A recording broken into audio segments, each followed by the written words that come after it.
முன்னேற்றக் கழகத்தை தடுத்து நிறுத்துவது திமுகவின் நோக்கம் அல்ல என்றும், தமிழகத்தில் புதிய கட்சிகள் தொடங்குவது அவர்களின் ஜனநாயக உரிமை என மதுரையில் அமைச்சர் ஏவவேலு பேட்டியளித்துள்ளார். மதுரையில் பொதுப்பணித்துறை, நெடுஞ்சாலைகள் மற்றும் சிறு துறைமுகங்கள் துறை அமைச்சர் ஏவவேலு துறை சார்ந்த அதிகாரிகளுடன் மதுரையில் கட்டப்பட்டு வரும் உயர்மட்ட மேம்பால பணிகளை நேரில் ஆய்வு மேற்கொண்டார்.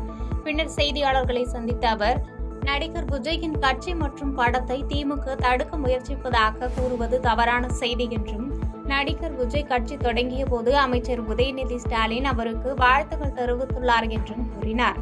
மேலும் தமிழகத்தில் புதிய கட்சிகள் தொடங்குவது அவர்களின் ஜனநாயக உரிமை, தமிழர்களின் உரிமைக்காகவும் அவர்களது வாழ்வாதாரத்திற்காகவும் திமுக பாடுபட்டு வருவதாக கூறினார். அமைச்சர், அந்த துறையோட அமைச்சர், நீங்க தான் கேள்வி கேட்குறீங்க. ஏன்கிட்ட அது மாதிரி யாரும் நீங்க இதை மாதிரி நீங்கள் ஆரம்பிக்கக்கூடாது அப்படின்னு யாரும் என்னிடத்துல இது வரைக்கும் என்கிட்ட இது வரைக்கும் மனுவும் நான் கொடுக்கல, அது ஒன்றும் பண்ணலை.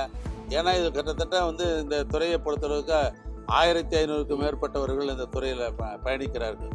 கீழே நீங்கள் சொல்கிறீங்களே, யாரும் சாலை பணியாளர் போட்டதே 10,000 பேர் கலைஞர் தான். அதில் ஆரம்பித்து தலைமை பணியாளர் 10 அலகு இருக்குது, அது வரைக்கும் இருக்கிறாங்க.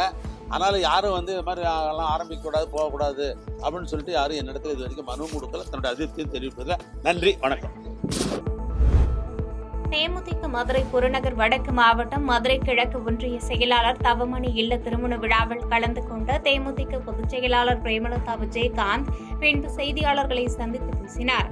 அப்போது விஜயின் கோட்படத்திற்கு வாழ்த்துக்கள் தெரிவித்த அவர், விஜயின் கட்சி மாநாட்டுக்கு அனுமதி தருவதில் அரசுக்கு என்ன பிரச்சனை என்று கேள்வி எழுப்பியதோடு, கார் ரேஸ் நடத்துவதற்கு ஒரே இரவில் நீதிமன்ற அனுமதி பெற அரசால் முடிகிறது என்று கருத்து தெரிவித்தார். மேலும் விஜய் மாநாடு நடத்தி கட்சி துவங்கி கொள்கைகள், செயல்பாடுகளை அறிவித்த பின்னர்தான் அவருடனான கூட்டணி பற்றி முடிவெடுக்க முடியும் என்று தெரிவித்தார். செங்கல்பட்டு மாவட்டம் வண்டலூர் அருகே தனியார் கல்லூரியில் ஆசிரியர் தினத்தையொட்டி டாக்டர் ராதாகிருஷ்ணன் விருது வழங்கும் விழா நடைபெற்றது.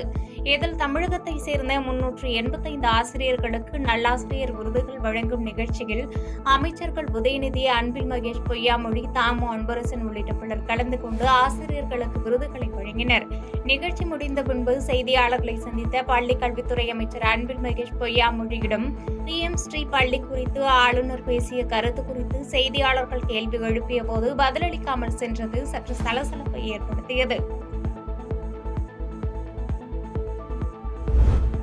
கல்வித்தரம் உயர்ந்துள்ளதால் அரசு பள்ளிகளில் மாணவர்களை சேர்க்க சிபாரிசுக்கு அதிக மாணவர்கள் வருகின்றனர் என்று அமைச்சர் மா. சுப்பிரமணியன் தெரிவித்துள்ளார்.